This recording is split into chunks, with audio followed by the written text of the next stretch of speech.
On this episode of the Grind Hours podcast, it is the second half of the conversation that I had with Aaron Calafato from earlier in the week.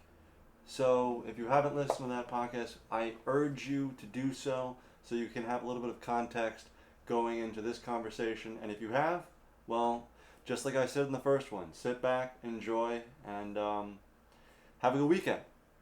Peace. The and I'm kind of actually hybrid because the way that I'm looking at it is, yeah, do I want to make money off of this and get people like SeatGeek and some other like just other companies and just say, here, have my code and sort of add something to the listener's enjoyment of the episode, Yeah. um, which of course I do.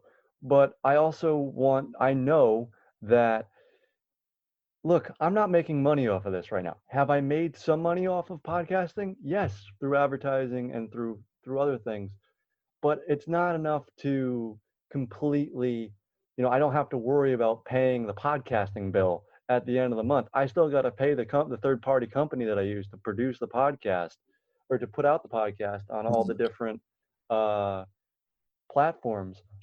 But I know down the road, if I go into a job interview and they say, well, what have you done? I could say, I've done 5 years of podcasting. Here's the link. Go listen to it. And down the road, I will be able to potentially get a job because this is what I want to do for a living. I want to do sports radio for a living. And if I have the growth and the catalog to do it, Yeah. and the and I've changed too. When I first did it, it was I don't care about editing. What's editing? Let's do it live. Let's do a live show. If we mess up, we mess up. That's part of the enjoyment of watching a live episode. And then I would trim it down. And now I'm actually getting to from an hour. I want to do more of a rate. And this is tremendously inside baseball, but I love some of the stuff like this. Is Yeah. do it more like a radio show. Yeah. My traditional episode from now on is going to be 30 minutes, 3 segments. Yeah. I'm trying to get advertising to put in between the segments just to say, really give it a true radio show feel. But it's the realization of doing this for 5 years and saying, okay, what is and I'm sure that you've hit some roadblocks with this too, is how do I continue to make this fun? And that's one of the hurdles for me, is how do I consistently, when I sit down, how do I want to challenge myself? And this is the new challenge for myself, is to stick to a strict time basis, do 30 minutes and say, this is a millennial radio show on a podcast, like in a podcasting form. It's a radio show at heart, because that's what, honestly, if I would love to just do a radio show for an hour a day. If I can get more with people I love and do it for more time, I would love to do that. But sitting at Brooklyn College for an hour a day doing a radio show was awesome. I love doing a radio show. Podcasting's fun, but the just thrill of it, doing it live. There is something different to doing a live broadcast, to sitting with it and mulling over, how is my cadence on this letter? Like, is this good enough? Because you get in the editing process, you get in your head and go, shit, man, that sounded way better when I recorded it than now when I'm listening back to it. And I actually have to applaud you for the special episode that you put out yesterday, the musical episode. That is, I laugh my ass off, because Funny. it's not only is it funny and something that you can only do it, like, if it's how it's the behind the curtain thing that you're like, Yeah. and that the dialogue that you have with Ken beforehand, and just like the setup to it is hysterical. And it's stuff like that where if you sat down a month ago and like, or I don't know how long you've been planning that episode of the podcast, but the ability to do that and not be afraid to change Because when you sat down and had this idea of 7-minute stories, did you have the idea of expanding it to other people and having people give you stories and put their story out on the feed, or did you just want to do it from your life and your perspective? Yeah, so that's a really good question. I haven't, when I think about things the way my mind works, I see the end result. It's always been like that. So like I see, it'd be like we know we're both sports fans. For me, it'd be like, I know that when I go into game 7, I want to have, 40 points. I want to make sure that we shut down Steph Curry. You know what I'm saying? Right. Like I know the end game, and I literally see it. And then what happens is, and it's taken time over the years, because the challenge with that it's like you have a vision, right? Once I had a vision of what I wanted, then I go back and I have to reverse engineer and go How do I back to get there? stuff. How do I get there? And that's the challenging part, because it's actually torture, because you actually see, you're like, if this shit works, if this works, I can, and if I put in the time and if I get a little luck, I can get that game 7 that I want. Like Right. I can do that. And so, yes, when I originally thought about 7-minute stories, this is how I looked at it. I said, I'm a storyteller, which means I should be telling stories every single week. If I'm a storyteller, and I say that's my brand, I need to act as if, and it's not even pretend. It's what I do. Right. So it's like, this is a perfect way to do it. So I knew that I wanted to tell stories every week, but I also knew that I wanted to approach the output like a pie chart. And I knew from some of my favorite radio shows growing up that one of the best things that they did were you had a consistent diet of that thing that you loved. But then in addition to that, they gave you alternate content within the same structure that kept things fresh and new. Right. So the first step was, what I had to establish first for 50 episodes or whatever was, I need to show that every week I can tell a story, and it could just be me, meaning like it's my brand, my style, my way of doing it, and establish a really core group of people who listen to that.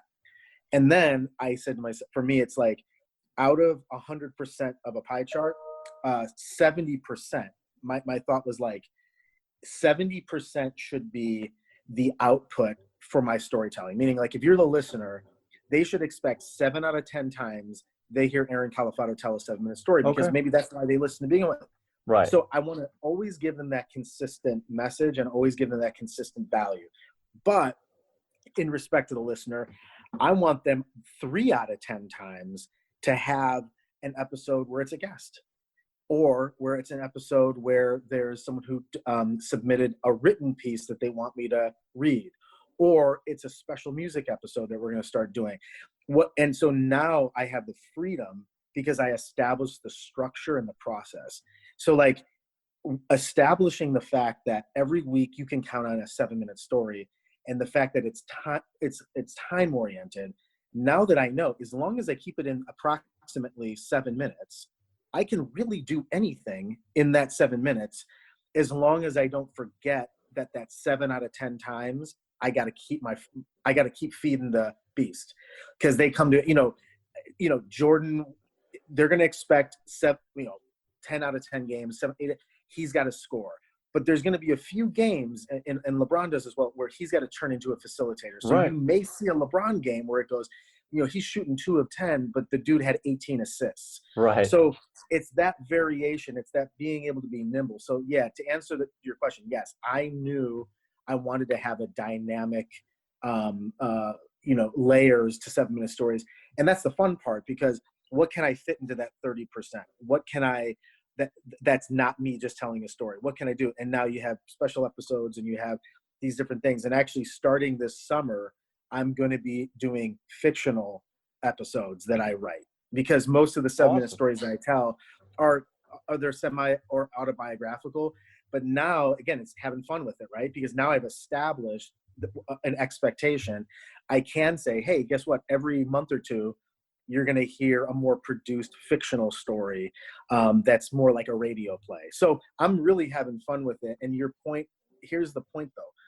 It's only possible with 2 things. One, let me say it's three things. One, do what you love and that you're passionate about.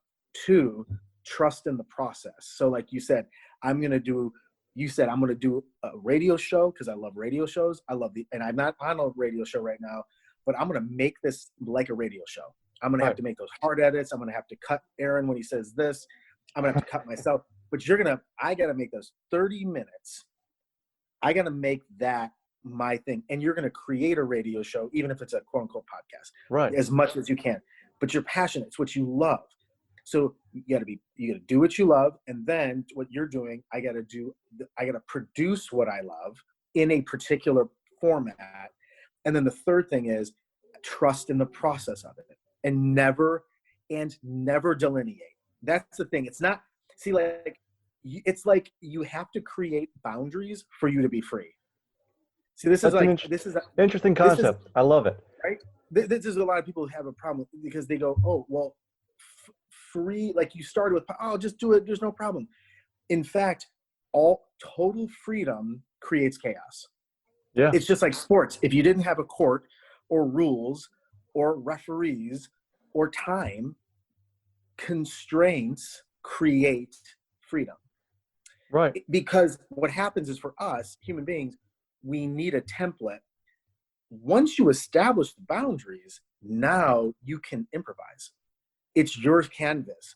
But even a canvas has edges. Even a canvas has an end. Right. It has constraints.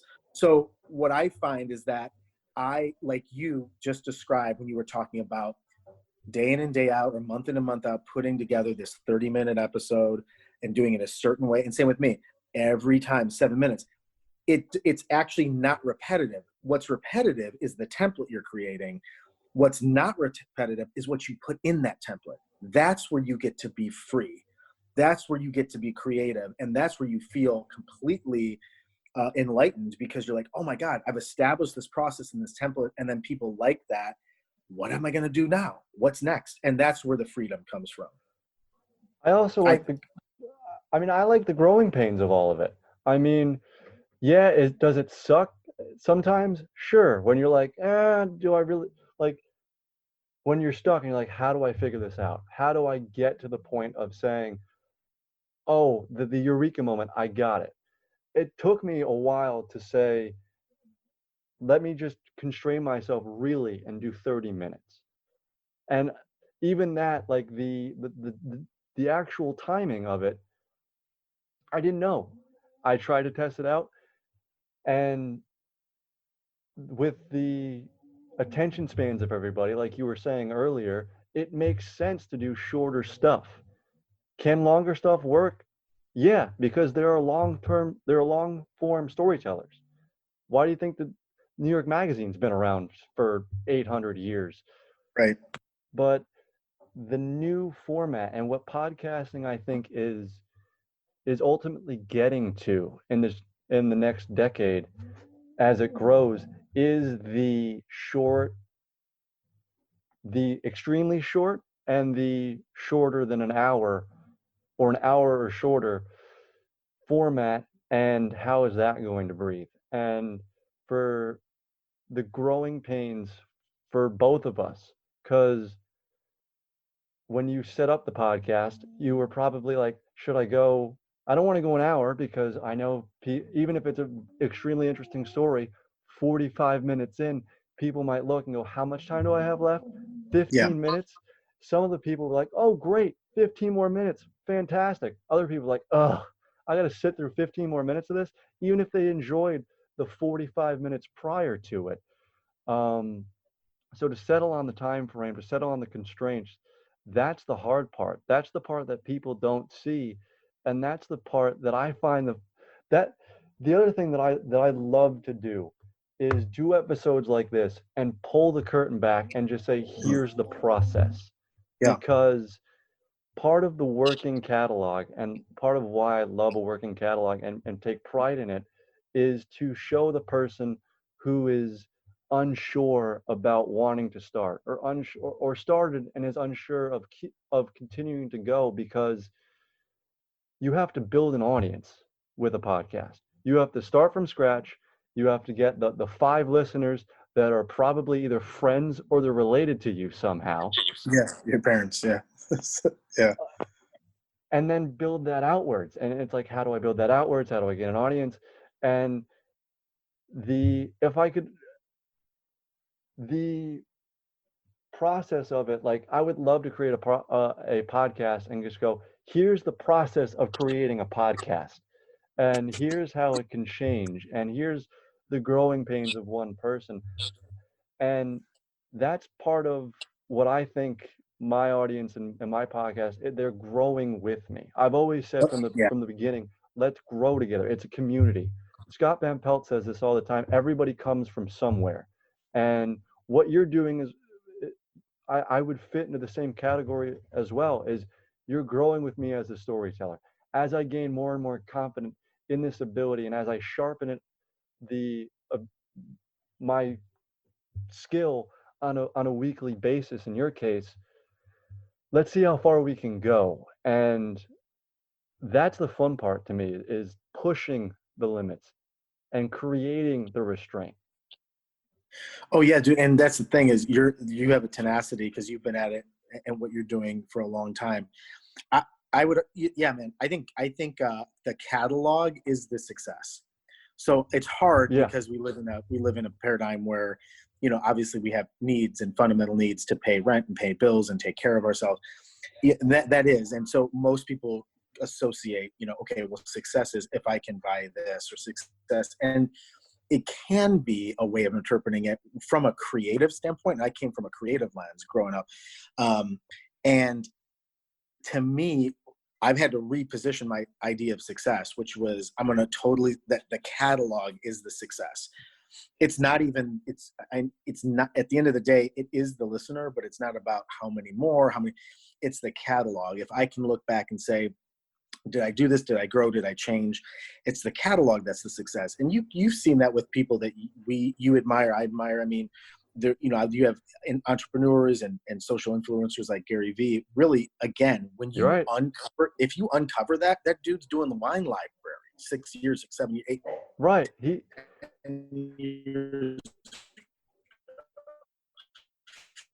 He's doing a wine blog. Dude, like about, which is do the thing you love and never stop doing it over and over and over, and change and grow, and listen to your audience and make adaptations, but just do it. I think he did like 1,000 episodes. And here's the thing. I do story strategy for a lot of C-suite CEOs, chairman, different companies who have liquidity to be able to, buy advertising or to build platforms, and they want to have a public image. And so I will go with them and say, hey, okay, so how do we tell your story? One of the things I always say is that catalog to help tell stories, especially of professionals, is about first building a catalog. My first thing is first thing we have to do, at least for a year, is build a catalog of content, so that when you do get that what they used to call it break, but when you get that moment, right? That moment, right? When it's, hey, CSNBC wants to have you on, Mr. Whoever, right, a national interview. Or Joe, guess what? Scott Van Pelt heard you talk about him and he saw your passion, and guess what? He wants to do a podcast episode with you, or he wants to be a guest for 5. He'll give you 5 good minutes. Right. That moment, when that happens, guess what? That credibility that was always there with you on that journey and your core listeners, now a national audience sees you. And now once they see you, the difference between you being 15 minutes of fame and having new audience members is that when you become a destination for someone, if you have a catalog, now they're in your catalog and they can go back and they can build a relationship with you. What happens is everybody goes for the break and they forget the foundation. Right. And you go for the break, and if you go for the break and they find you and you got like 2 shows, they're gonna move their attention somewhere else. So it is the hardest part, dude, and you're doing it, man, and we're doing it. It's like, and I would advise anyone that's whatever you are, whether you have 1 million listeners or 1,000 listeners or 100, it's all relative. It really is. Like your approach should not change if it's 1,000 people. And in fact, I think it should be even more. Like, the number one thing is stay consistent and and create that portfolio. It's a body of work. Artists have to do it all the time. When you get that break, if you're a painter from a gallery, if they sell one painting, they're going to want 20 more. Did you do 20? Did you do 30? Do you have 50? You have to do the stuff when no one's watching. You have to do it every week when there's 5 people listening, or 1 month you see a decline in listenership and you're like, oh God, no. It'll level out. Just keep doing it. And I've seen some spikes, you asked before, in the listenership a lot. Actually, the last 3 months have been the highest listen rate we've had. And you know what, that could change. Once the economy, if they slowly start opening things back out, it's different state to state. But over the next year or two, you might see a quote unquote slow decline. People shouldn't freak out about it. It's just oh cool, because out of that boom, you probably picked up a 10 or 15% growth increase. So you're right. It's fascinating getting behind underneath the hood and seeing how it works. It is mechanical, and I think in a way you find joy out of it by challenging yourself, like you said, by seeing, can I do this? Can I about 50? Can I do 100? Can I do 150, 200? And that keeps you going, and then creating within that template and within those constraints too, that creates a new excitement within what you're doing. Last question, because I know you gotta go. Do you think, it's two-parted, do you think because all we've been talking about is the process and the love for the process. Do you think the process of stuff will start to gain more momentum and the love for the process will get the limelight, like a guy like Gary Vee, who just continues to preach, do the process. It doesn't have to be glamorous, because it's not. But the other thing is, do you think the appreciation for the process will pop up more and more, where there's people like you and I who understand what it takes to do this on a daily basis and just say, here's my story. I don't care if it takes 10 years for me to get that quote unquote break and for people to finally hear my name on a national scale. So Alex in Des Moines, Iowa can finally know my name? Or do you think this is going to be the niche of podcasting, is the people who love the process and the cataloging aspect of podcasting? And you could catalog 1,000 episodes. They could be awful and no one listens, but it's the cataloging and the smart way to do it. And my growth has been slow. And the realization of the process has been working on the fly and going by the seat of my pants and going, let's try this out. Let's try that out. Faking it until I actually figure it out. And that's the truth. That's actually real. Is for a lot of people, they just got to do it to figure out if they enjoy it or not, and if it works or not. Yeah, I think so. I think there's a couple of things that come to mind. It's one of those things where I always ask myself, whatever, if you're a content creator, if that's what people say, like it's just a distribution platform, right? Like you said, I guarantee if ESPN was like, hey Joe, like, can you do a 10-minute segment about stuff? You'd be like, yeah, right. Like you do it in live radio, you love it. I mean, trust me, I love sports radio too. And actually, there's a local station in Cleveland, 92.3, that I just reached out to right before quarantine. I know a couple or at least I have friends of friends who know that they do a daytime show, and they're going to let me come in and sit in to watch the show, because I'm doing a 7-minute story about how I would stay up late at night and listen to sports radio, and how that got me through some tough times as a kid when my parents were splitting up and stuff. So anyways, I say that because, like, if that's your love and you're trying to recreate it, would you do it if no one was listening? And I got to be honest with you, like, the audience is it's so important. First of all, there's not one person that has 0 listeners. I guarantee you there will be. You could be the worst interviewer, worst storyteller, worst sportscaster in the world, and you would have, and in fact, there's a market for people who are bad. I mean, what I'm saying, there, we look at movies like The Room and things like that, right? Where it's like, what I'm saying is, if you love it, you're gonna have your passion for something. You're gonna have audience. It could be 5 people. The question is, after you do those 1,000 episodes, if you don't see growth, if you see 5 people, or maybe you have a personal limitation. Not everybody has a skill set to do this thing. The question is, would you do it whether you were being listened to or not? I would. I would still do it. I would do it because even though I love it. And of course I'd want growth and I'd want this, but I would be okay with saying, you know what? I'm going to have, let's just say I'm going to only have 100 listeners every week. I would find a way to find solace in the fact that I have a 100-person audience that listens to my show, and that's who I'm serving.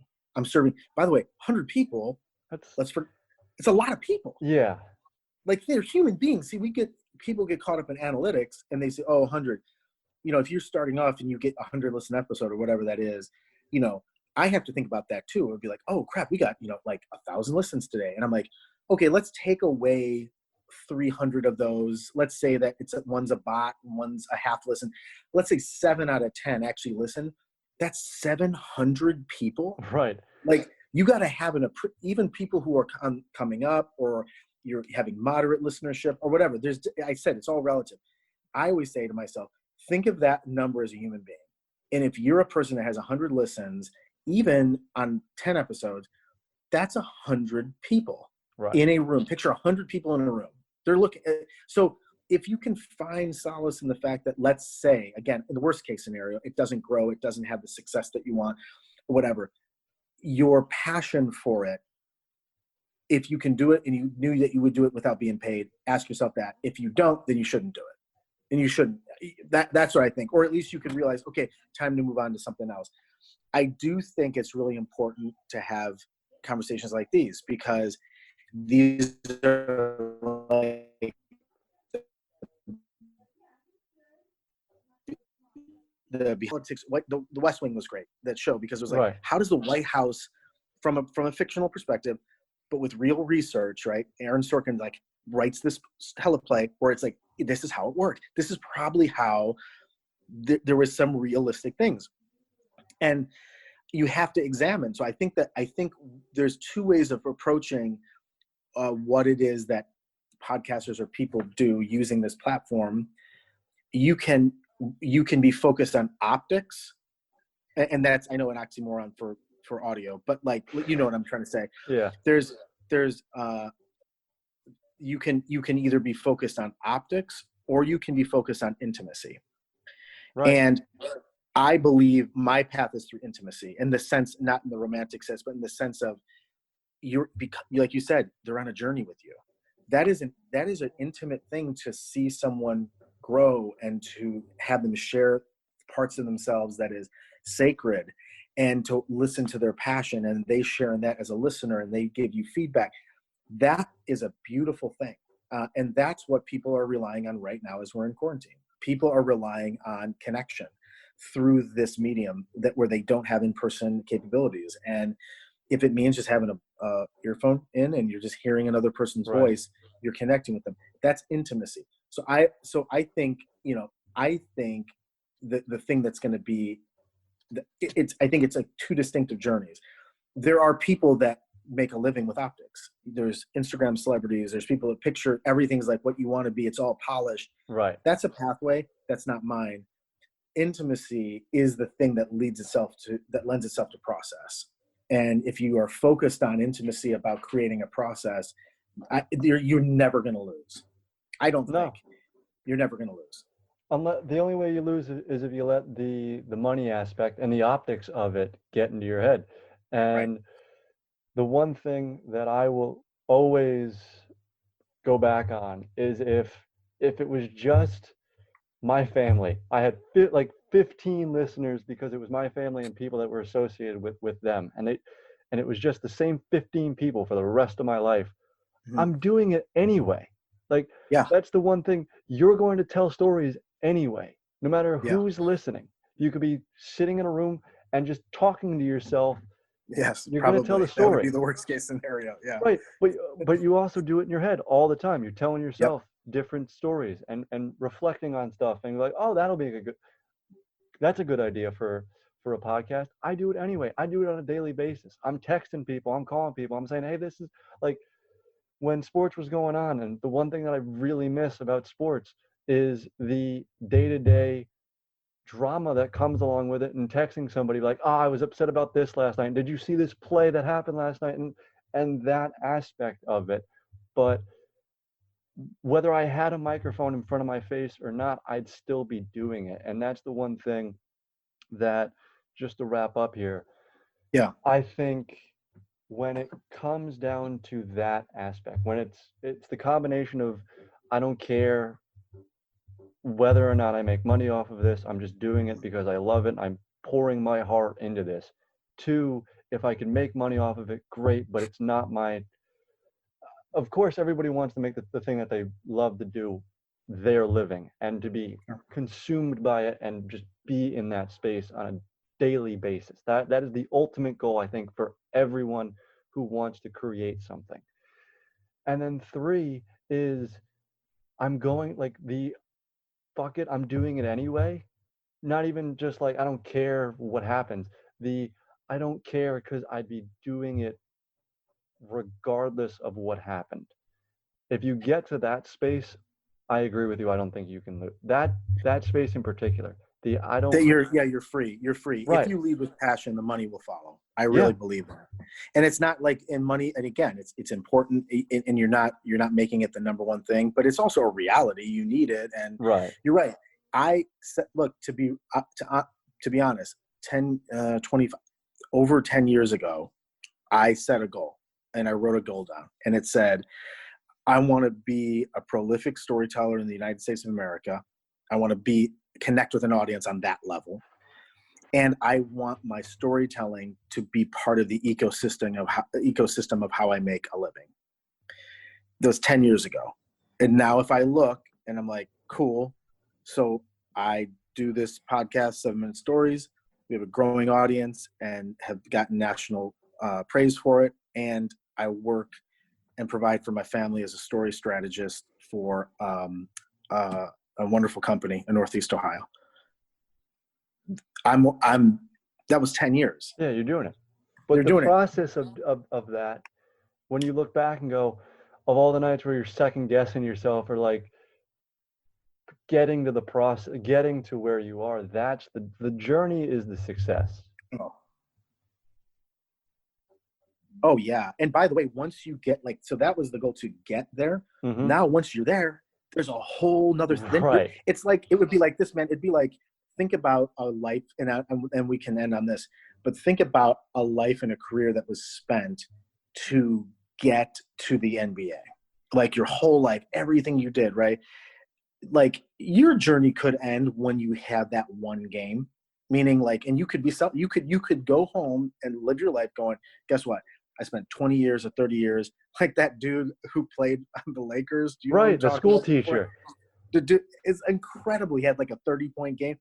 That could, listen, based on his skill set and it could end right there, and he could be a successful, wonderful, like he could say, I lived an incredible life and I lived my dream. Here's another thing.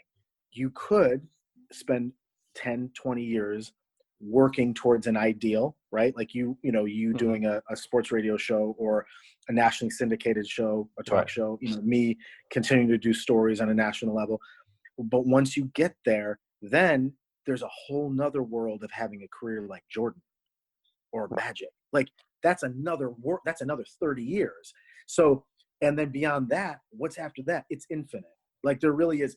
And it's that you reach these levels, but like you said, between these states of being as a creative or whatever you do, between the states of being, between your progress and your growth are long journeys. And you have to, I always think it's like a lighthouse, man.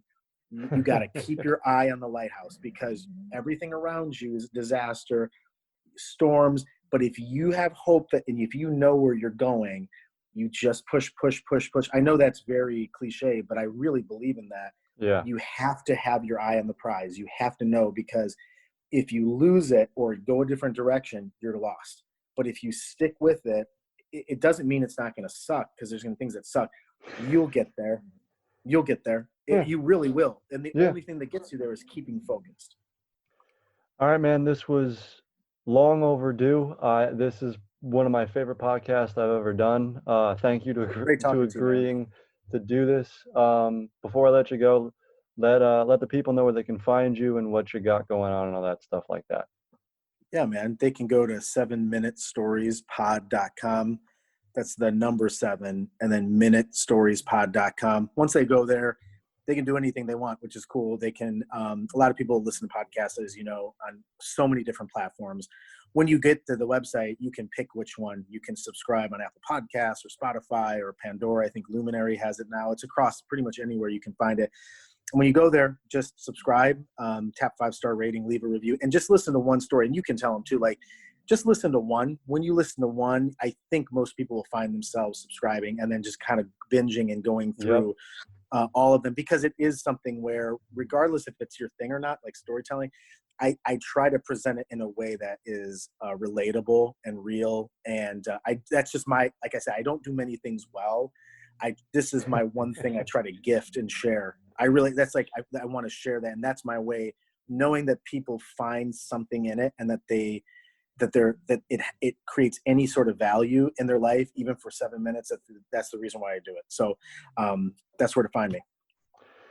Aaron, always a pleasure when you and I get together to record and do something together. Be safe, you and your family, and I can't wait to see when our paths cross again. Yeah, man, it's always awesome. We're going to be doing this for decades, so yeah, I look forward to we it will. again. All right, buddy. Huge thanks for Aaron Calafato for coming on the podcast this week. It's always a fun time to sit down and talk to him. The next time, I hope it's under better circumstances, but it was fun to do this. It was a conversation that was months, if not years, in the works with him, and to finally lay it down on wax it's one of the best podcasts I've ever done. And I hope that you guys think so as well. I talked about the new format at the beginning of this podcast. I will get into more depth about that next week, and you'll sort of kind of see how that goes. So until next time, please be safe with quarantine. I know phase in certain states are being lifted from phase 2 to phase 3, so you have the ability to go out more. Please be safe in doing so, so we can finally end the pandemic and get back to normal life. So do your part, and until next time, it's close time. You don't have to go home, but you can't stay here.